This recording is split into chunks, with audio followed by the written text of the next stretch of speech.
महाराष्ट्र के चंद्रपुर में बहुत ही दर्दनाक घटना हुई अभी। सिंधेवाही तहसील में 13 महिलाएं गई थी तेंदुपत्ता इकट्ठा करने के लिए। वहां एक टाइगर या टाइग्रेस ने उन पर हमला कर दिया और 4 महिलाओं को मार दिया। 13 में से 4 को मार दिया। इसके पहले तक हम सुनते थे कि 1 को मार दिया। अब सवाल ये उठता है कि ये 4 को क्यों मारा। इस बात की पूरी संभावना है कि वहां पे टाइग्रेस रही हो और उसके बच्चे रहे हों, कब्स रहे हों।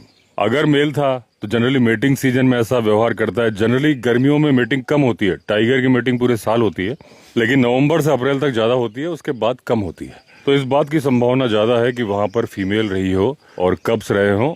इसकी वजह से सडन एनकाउंटर में उसने 4 महिलाओं को मार दिया। अब सवाल ये होता है कि अगर इस तरह से टाइगर इंसानों को मारता रहेगा तो टाइगर का कंजर्वेशन कैसे होगा, क्योंकि इंसान तो खिलाफ हो जाएंगे उसके। यहाँ फॉरेस्ट डिपार्टमेंट की भूमिका ये आती है कि क्या उन्होंने गांव में सूचना दी थी कि यहाँ पर टाइग्रेस कब्स के साथ है।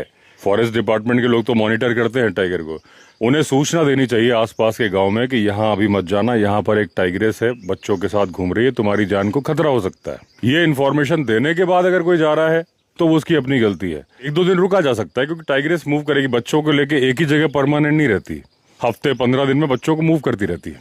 अगर आपको ह्यूमन एनिमल कॉन्फ्लिक्ट नहीं चाहिए तो पहले से सूचना देनी पड़ेगी। जैसे मौसम विभाग सूचना देता है ना कि तूफान आने वाला है, या समुद्र में मछुआरे जाते हैं तो उनको जाने से मना कर दिया जाता है कि आप मत जाना, और फिर नहीं जाते। अगर जाएंगे तो फंस के उनकी दुर्घटना हो जाएगी। ऐसे ही बफर इलाकों में जहां पर इंसानी आबादी है, फॉरेस्ट डिपार्टमेंट को पहले से सूचना देनी चाहिए कि अभी एक टाइगर की मूवमेंट देखी जा रही है इस इलाके में, अभी टाइगर इसकी देखी जा रही है, बच्चे वाली है, सावधान रहिए, अभी मत जाइए। और जब वो चली जाए वहां से तब भी सूचना दीजिए कि अब आप चले जाइए, क्योंकि एक बार आपने बोल दिया मत जाओ और फिर वो टाइग्रेस चली गई तो गांव के वो लोग जो कि वनोपज पर आश्रित हैं, उनका तो काम रुक जाएगा। और फिर अगर उनमें से कुछ लोग जाएंगे और देखेंगे भाई यहाँ पे कुछ नहीं है, तो ये हो जाएगा कि ये फॉरेस्ट वाले तो केवल ऐसे ही बोल देते हैं।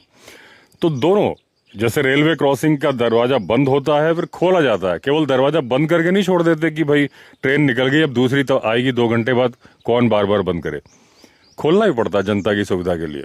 तो इस तरह से फॉरेस्ट डिपार्टमेंट को बफर एरिया में सबको सूचना देनी होगी, जितने भी हिंसक जानवर हैं उस इलाके में, और समय के साथ उनको बताना पड़ेगा। या फिर एक तरीका है कि झुंड में लोग जाए और साथ में 1-2 टीम जाए फॉरेस्ट वॉचर्स की, जो कि निगाह रखें आसपास, और बाकी लोग अपना काम करें और वापस आए।